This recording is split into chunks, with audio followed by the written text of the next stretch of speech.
नमस्कार दोस्तों, मैं नरेश मल्होत्रा मेरे YouTube channel my money my profit से। दोस्तों, ये वीडियो बनाने का एक ख़ास रीज़न है। मैं देख रहा हूँ हमारे देश के इन्वेस्टर्स, हमारे देश के क्लाइंट्स जो इंडियन इक्विटी में पैसा लगाते हैं वो काफ़ी पैनिक सिचुएशन में हैं। सबसे बड़ा रीज़न ये वीडियो बनाने का यही है। मैं उनको ये बताना चाहता हूँ कि आने वाले 3 साल इक्विटी मार्केट्स में बहुत अच्छे हैं और भर भर के पैसा बनेगा। आप सिर्फ पॉजिटिव रहें।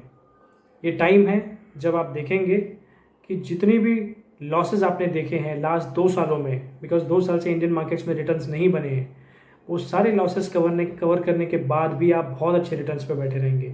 बहुत बड़ी तेज़ी आने वाली है दोस्तों। ये टाइम है, आप इन्वेस्टेड रहें। ये मेरा खुद का मानना है, बट मेरे पास फैक्ट्स एंड फिगर्स भी हैं। जस्ट फटाफट एक समझ लेते हैं कि एग्जैक्टली क्या हुआ था मार्केट में, क्यों नेगेटिव हुए मार्केट्स, सेंटीमेंट्स नेगेटिव क्यों हुए और कैसे इसको पॉजिटिव कर सकते हैं। दोस्तों, समझते हैं कि 2 साल पहले जनवरी 2018 के बाद फरवरी फर्स्ट वीक में बजट्स आए थे और हमारे फाइनेंस मिनिस्टर ने एक लॉन्ग टर्म कैपिटल गेन 10% का टैक्स लगाया था। उसके बाद मार्केट करेक्ट होना चालू हुआ था, तो वो पहला बड़ा रीज़न था मार्केट नीचे जाने का। फिर हमने देखा काफ़ी सारी कंपनियों ने डिफ़ॉल्ट करना शुरू कर दिया, IL&FS, और मैं नाम नहीं लेना चाहता बाकी कंपनियों के, बट डिफ़ॉल्ट वहाँ पे हुआ था। लोगों ने कहा ग्लोबल स्लो डाउन है, पैसा निकाल के ले जाएंगे फॉरेन इन्वेस्टर्स, और वो हुआ। लोगों ने पैसा निकाला, फॉरेन इन्वेस्टर्स ने पैसा निकाला। फिर हमने देखा कोविड-19 आ गया। कोविड-19 के बाद तो मार्केट एक साथ 38% टूट गया। जब हमने 42,000 जैसे लेवल्स देखे फरवरी 2020 में, जहाँ लग रहा था कि शायद सब कुछ अच्छा हो रहा है, इक्विटी मार्केट्स एक अलग ही लेवल पे थे, एक हाई बना रहे थे, और हमने देखा कि वहाँ से कोविड-19 आ गया और उसके बाद फिर लॉकडाउन। ये सारे नेगेटिव रीजंस थे, लेकिन हमारे आसपास ऐसे भी कुछ लोग हैं जो इसको और बहुत बड़ा चढ़ा के और ज़्यादा नेगेटिव करके आपको मिर्च मसाला लगा के सुनाते हैं। दोस्तों, मेरा रिक्वेस्ट है, ऐसे नेगेटिव लोगों से आप दूर रहें। ये चीज़ें आज पहली बार नहीं हो रही हैं, ऐसी चीज़ें पहले भी बहुत बार हुई हैं। 2001 में भी मार्केट काफ़ी टूटा था। 2008 तो सबको याद होगा जब मार्केट 60% टूटा था, और 2015 में भी 25-30% मार्केट टूटा था।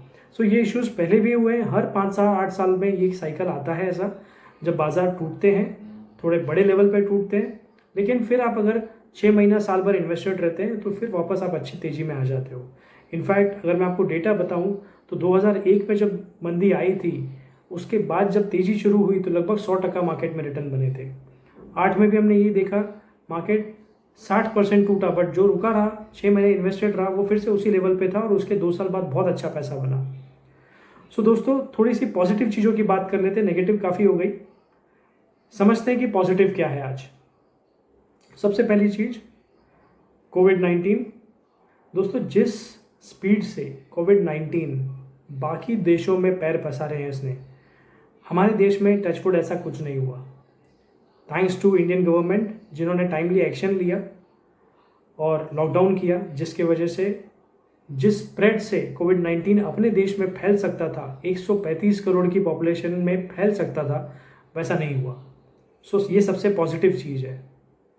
सारी वर्ल्ड की कंट्री, सारा वर्ल्ड ये चीज़ को मानता है कि इंडिया ने ये बहुत अच्छे प्रिकॉशंस लिए, जिसके वजह से आज कोविड-19 का स्प्रेड इंडिया में कम है।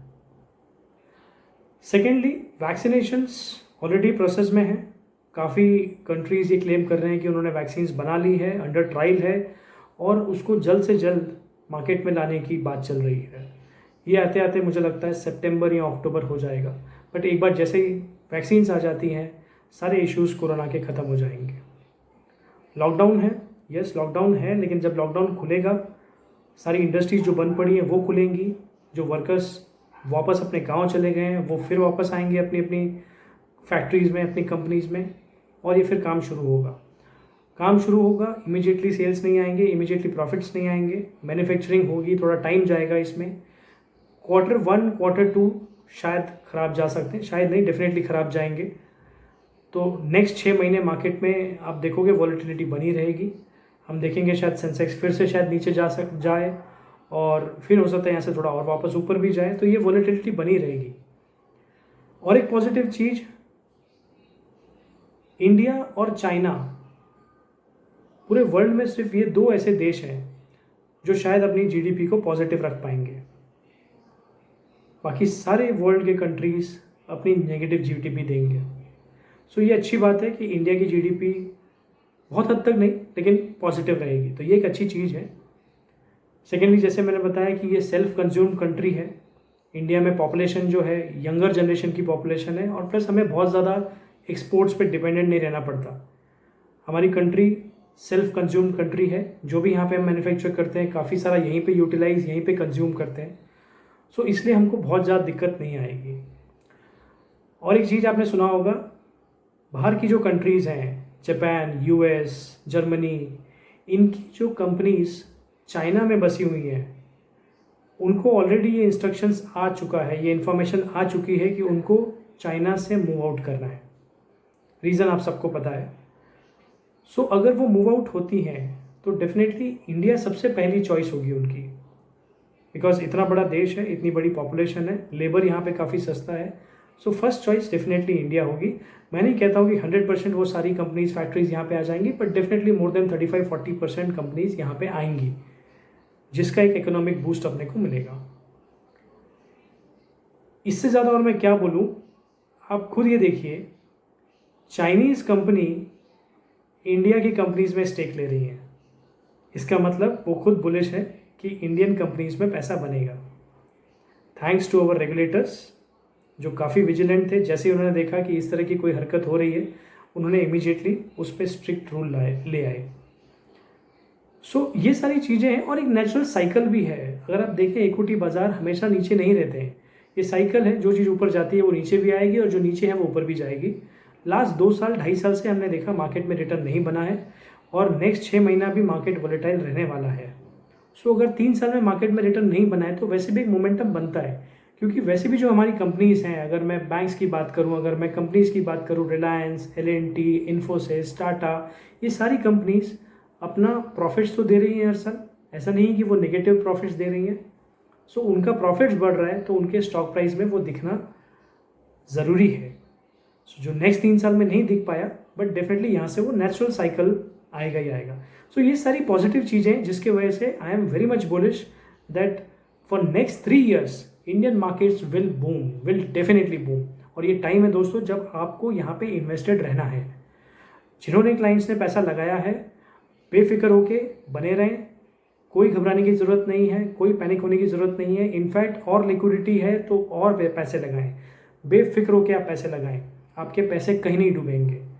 सेकेंडली, पैसे नहीं हैं तो कोई बात नहीं, हम जितना इन्वेस्ट कर चुके हैं हम सिर्फ उसको वेट करें, होल्ड करें। सेकेंडली, जिनको इन्वेस्ट करना है उनके लिए एक सलाह, ये टाइम ऐसा नहीं है कि आप पूरा पैसा जाके एक साथ बाज़ार में लगा दें। आप अपने अच्छे एडवाइज़र से एडवाइस लें, आपके जो ऑथराइज्ड एडवाइज़र्स होते हैं उनसे एडवाइस लें, ऑथराइज्ड आपके बैंक्स के RM होंगे उनसे एडवाइस लें, और स्लोली पैसा लगाएं। आप या तो पैसे को लिक्विड में रखें, लिक्विड से धीरे धीरे STP करें। 3 से 4 महीने का आप STP रूट ले सकते हैं, STP से इन्वेस्ट करें, और या फिर धीरे धीरे पैसे लगाएं जैसे आपको ठीक लगे। बट ये टाइम है जहाँ पे आपको पैसे लगाने बनता है। सो दोस्तों, मेरा ये मैसेज इसीलिए था कि जो भी मेरे क्लाइंट्स हैं, जो भी मेरे देशवासी हैं, वो अपसेट ना हों, वो पैनिक ना हों, वो डरे ना। हमारे मार्केट्स बहुत स्ट्रांग है, हमारे इंडियन इक्विटी बहुत स्ट्रांग है, हमारी कंपनीज बहुत स्ट्रांग है, हमारा रेगुलेटर बहुत स्ट्रांग है।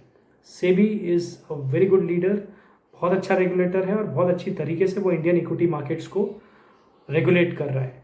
सो दोस्तों, बने रहें इक्विटी मार्केट्स में और पैसे लगाते रहें। इसी तरह से मार्केट्स के अपडेट लेकर आपके पास आता रहूँगा दोस्तों। तब तक के लिए थैंक यू वेरी मच। जय हिंद। अच्छा, मेरे चैनल को सब्सक्राइब करना ना भूलें, एंड लाइक ज़रूर कीजिएगा। Thank you.